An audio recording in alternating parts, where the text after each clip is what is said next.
छत्तीसगढ़ में तिरंगा यात्रा की धूम। सीआरपीएफ के जवानों समेत लोगों में घर घर तिरंगा को लेकर उत्साह। भारतीय जनता पार्टी के नए प्रदेश अध्यक्ष अरुण साव का राजधानी में हुआ जोरदार स्वागत। 2023 में सरकार बनाने का दावा। मुख्यमंत्री भूपेश बघेल ने कहा, विपक्ष आरोप न लगाए, अपने 15 सालों का हिसाब दे। माओवादी और डीआरजी जवानों की मुठभेड़ में एक इनामी माओवादी मारा गया।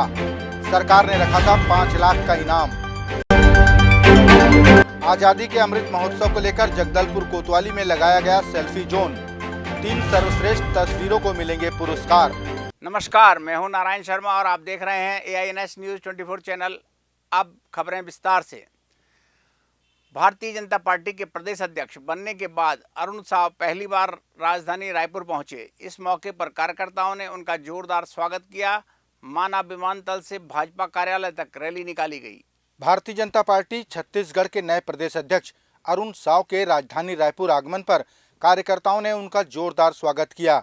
इस मौके पर विमानतल से भाजपा कार्यालय तक रैली निकली, जिसमें जगह जगह अरुण साव का स्वागत किया गया। प्रदेश अध्यक्ष की अगवानी सांसद सुनील सोनी और पूर्व मंत्री ब्रजमोहन अग्रवाल ने की। नए प्रदेश अध्यक्ष अरुण साव ने कहा कि 2023 में भाजपा की सरकार बनाकर ही दम लेंगे। सरकार 2023 में बनाकर दम लेंगे। क्या चुनाव। केंद्रीय रिजर्व बल पुलिस भरनी बिलासपुर के जवानों द्वारा तिरंगा यात्रा निकाली गई। यह तिरंगा यात्रा बिलासपुर के विभिन्न मार्गों से होकर गुजरी।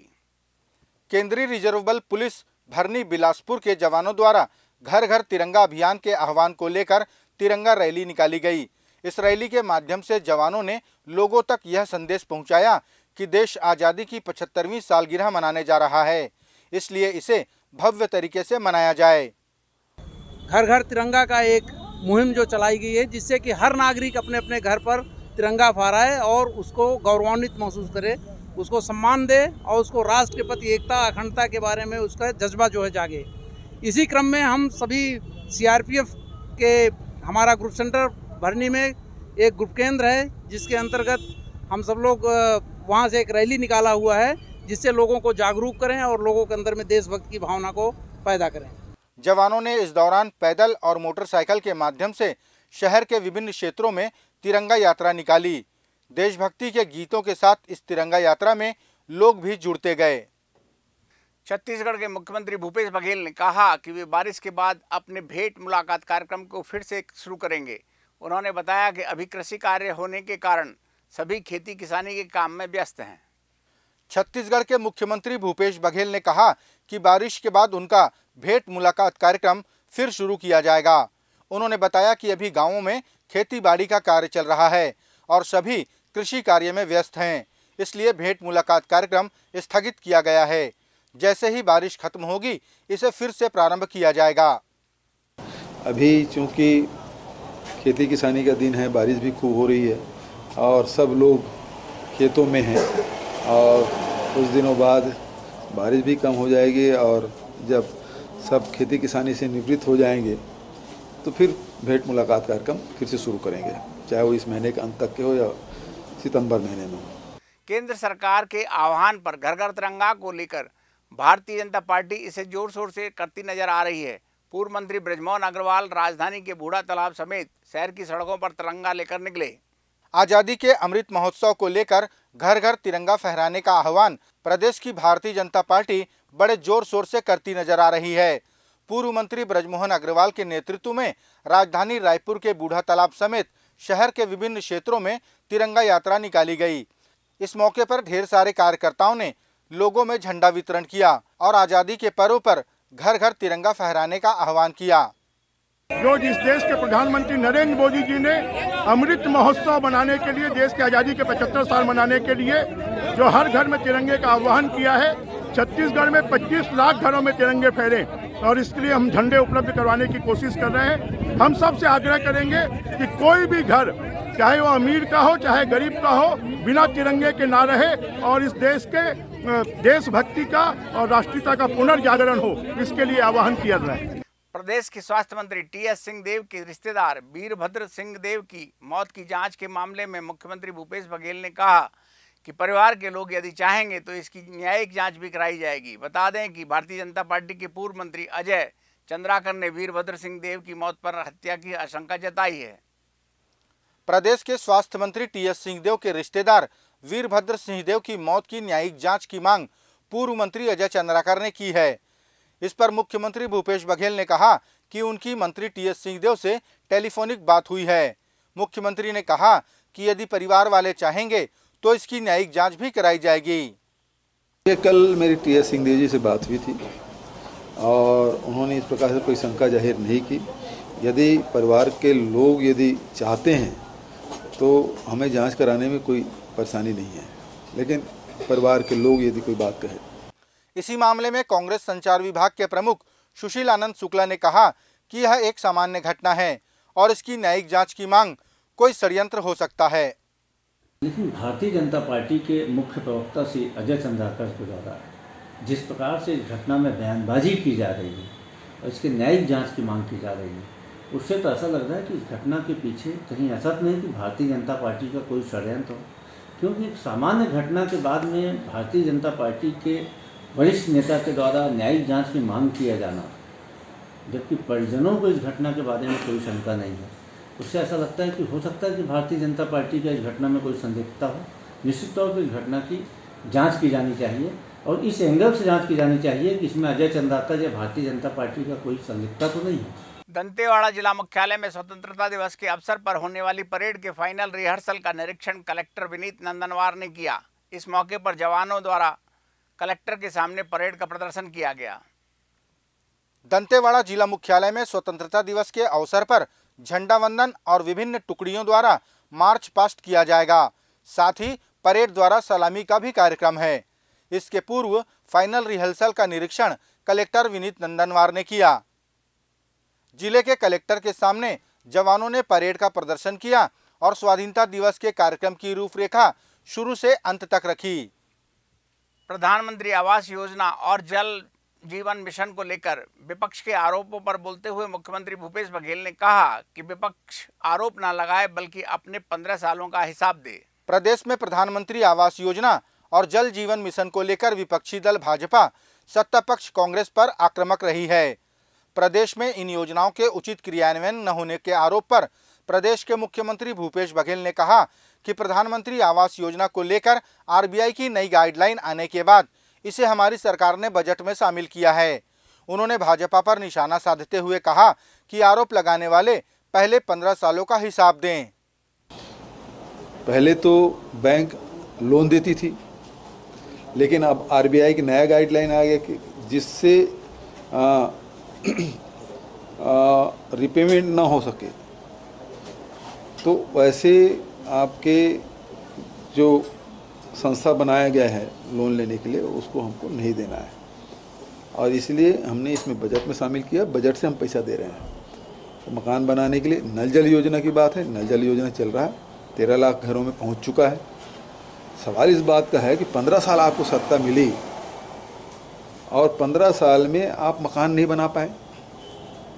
मुझे 3 साल में हिसाब मांग रहे हैं, जिसमें 2 साल कोरोना निकला, 1 साल चुनाव में निकला और दूसरा नल जल योजना आज तक के घरों में क्यों पानी नहीं पहुंचा पाए आप? 15 साल आपको मौका मिला था, आप क्यों नहीं पहुंचाए? तो 15 साल का पहले हिसाब दे ले, उसके बाद हमसे सवाल पूछे 15 साल में आपने क्या किया। सबसे ज़्यादा गरीबी छत्तीसगढ़ में, सबसे ज़्यादा कुपोषण छत्तीसगढ़ में, सबसे ज़्यादा अशिक्षा छत्तीसगढ़ में, सबसे ज़्यादा महिलाओं में एनीमिक महिलाएं छत्तीसगढ़ में, सबसे ज़्यादा झोपड़ी छत्तीसगढ़ में। तो आप जो दिए हो हमको, है ना, वहीं से तो आगे बढ़ेंगे और हम उस दिशा में काम कर रहे हैं। आज़ादी के अमृत महोत्सव को लेकर जगदलपुर कोतवाली में सेल्फी जोन बनाया गया। इस सेल्फी जोन को लेकर लोगों में उत्साह का माहौल है। कोतवाली के नगर पुलिस अधीक्षक हेम सागर सिदार ने बताया कि सेल्फी जोन में खिंचाई गई सर्वश्रेष्ठ 3 तस्वीरों को इनाम भी दिया जाएगा। आज़ादी के अमृत महोत्सव को लेकर जगदलपुर पुलिस ने सेल्फी जोन बनवाकर सभी का ध्यान अपनी ओर आकर्षित किया है। इस सेल्फी जोन में सबसे अच्छी 3 तस्वीरों को पुरस्कृत भी किया जाएगा। सेल्फी जोन में पहुंच रहे लोग बड़ी संख्या में अपनी तस्वीरें खिंचवा रहे हैं। कोतवाली जगदलपुर के नगर पुलिस अधीक्षक हेमसागर सिदार ने बताया कि सेल्फी जोन को लेकर लोगों में बहुत उत्साह है। उन्होंने सर्वश्रेष्ठ तस्वीर को पुलिस विभाग द्वारा इनाम दिए जाने की बात भी कही। जगदलपुर कोतवाली पुलिस है, उसके द्वारा जो है कोतवाली परिसर में एक सेल्फी जोन जो है वो बनाया गया है और जो बस्तर के अधिकारी और जो जवान हैं उनके लिए। और इसे देखकर जो है यहाँ के जो आम जनता और जो स्टूडेंट्स हैं वो भी आ रहे हैं और इस कार्यक्रम में जो है शरीक हो रहे हैं और सभी जो अपनी सेल्फी ले रहे हैं। और आने वाले समय में जो है जो 3 बेस्ट जो सेल्फी होंगी उनको जो है पुलिस विभाग की ओर से जो है पुरस्कृत भी किया जाएगा। अखिल भारतीय कांग्रेस कमेटी के आह्वान पर देश भर में गौरव यात्रा निकाली जा रही है।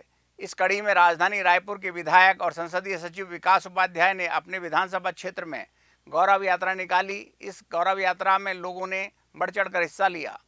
रायपुर पश्चिम विधानसभा के विधायक और संसदीय सचिव विकास उपाध्याय के नेतृत्व में गौरव यात्रा निकाली गई। इस गौरव यात्रा में पश्चिम विधानसभा के नागरिक और स्कूली बच्चों ने बढ़ चढ़कर हिस्सा लिया। विकास उपाध्याय ने कहा कि अखिल भारतीय कांग्रेस कमेटी के निर्देश पर देश भर में गौरव यात्रा निकाली जा रही है और जन जन को आजादी के स्वतंत्रता संग्राम सेनानियों के योगदान के बारे में बताया भी जा रहा है। महात्मा गांधी जी, जवाहरलाल नेहरू जी, लाल बहादुर शास्त्री जी, तमाम वो नेता, भगत सिंह जी, चंद्रशेखर आजाद जी, इंदिरा गांधी जी, राजीव गांधी जी, तमाम वो लोगों ने जिन्होंने इस देश की एकता और अखंडता, इस देश के भाईचारे के लिए अपनी आहुति दे दी, इस देश की आज़ादी के लिए बलिदान दिया। हम आप तमाम कांग्रेस के साथी घर घर जाकर इस तिरंगा के माध्यम से, इस गौरव यात्रा के माध्यम से एक अलग जगह रहे, फिर से वो आज़ादी का अवसर, वो आज़ादी के सुनहरे पल याद कर रहे हैं जब वो दीवाने, वो परवाने अपने इस जुनून के साथ इस देश की आज़ादी उन्होंने कराई।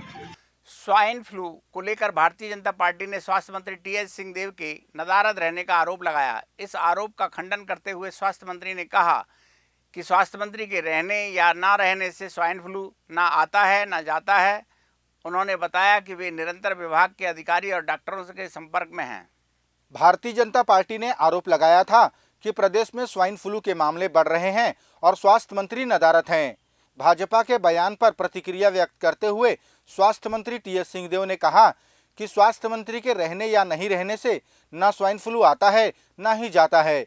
उन्होंने बताया कि वे निरंतर विभाग के अधिकारी और डॉक्टरों से संपर्क में हैं और जानकारी भी ले रहे हैं। स्वास्थ्य मंत्री के रहने नहीं रहने से न स्वाइन फ्लू आता है न जाता है और आपके स्वास्थ्य मंत्री दैनिक तौर पे डेली अपने विभाग के प्रमुख अधिकारियों से टच में रहते हैं, डेली रिपोर्ट लेते हैं। आप देखना चाहें तो मैं दिखा भी देता हूँ आपको। कट्टे कल्याण और कुआकोंडा के जंगलों में डीआरजी के जवानों और माओवादियों के बीच मुठभेड़ हुई। जिले के एसपी सिद्धार्थ तिवारी ने बताया कि मुखबिर की सूचना के आधार पर डीआरजी के जवानों ने जंगल में सर्च अभियान चलाया। इस अभियान के अंतर्गत माओवादियों और डीआरजी के जवानों के बीच मुठभेड़ हुई, जिसमें एक इनामी हार्डकोर नक्सली मारा गया। बस्तर के कटे कल्याण और कुआकोंडा के जंगलों में पुलिस पार्टी पर हमले की योजना बना रहे माओवादियों से डीआरजी के जवानों के बीच मुठभेड़ हुई, जिसमें डीआरजी के जवानों ने एक हार्डकोर माओवादी को मार गिराया। मृत माओवादी की पहचान मालवी कोसा के रूप में हुई है। इसके ऊपर 20 अपराध दर्ज हैं। शासन द्वारा इस मृत माओवादी के ऊपर 5 लाख रुपए और पुलिस अधीक्षक दंतेवाड़ा के द्वारा 10,000 का इनाम घोषित था। पुलिस पे हमला करने की योजना ये लोग बना रहे हैं। इस आसूचना के आधार पर हमारी डीआरजी पार्टी रवाना हुई थी और जैसे ही हम टेटम और एटेपाल के बीच के जंगलों में बीच के जो जंगली पहाड़ हैं, जंगल हैं, वहाँ पे सर्च कर रहे थे तो पूर्व से घात लगाए नक्सलियों ने ताबड़तोड़ फायरिंग करी पुलिस पार्टी के ऊपर और हमने भी आत्मसुरक्षा जवाब दिया है। और एरिया को सर्च करने के बाद हमको एक पुरुष माओवादी काडर का शव बरामद हुआ है। साथ ही एक देसी हथियार एवं अन्य आईडी, वायर एवं अन्य नक्सली साहित्य भी प्राप्त हुआ है। और इस जो मृत काडर है इसकी पहचान मालवी कोसा के तौर पे की गई है। आपको बताना चाहूँगा कि ये काफ़ी हार्डकोर नक्सली काडर था जिसने 20 अपराध इसके नाम दर्ज हैं और शासन की तरफ से 5 लाख का इनाम एवं दंतेवाड़ा पुलिस अधीक्षक की तरफ से 10,000 रुपये का इनाम भी घोषित है। ये थे आज के प्रमुख समाचार। आप देख रहे थे AINS न्यूज़ 24 यूट्यूब चैनल। कल फिर मिलेंगे ताज़ा तरीन समाचारों के साथ। तब तक रोजाना की ताज़ा खबरों के लिए आप हमारे लोकप्रिय यूट्यूब चैनल AINS न्यूज़ 24 को सब्सक्राइब, लाइक और शेयर करना ना भूलें। नमस्कार।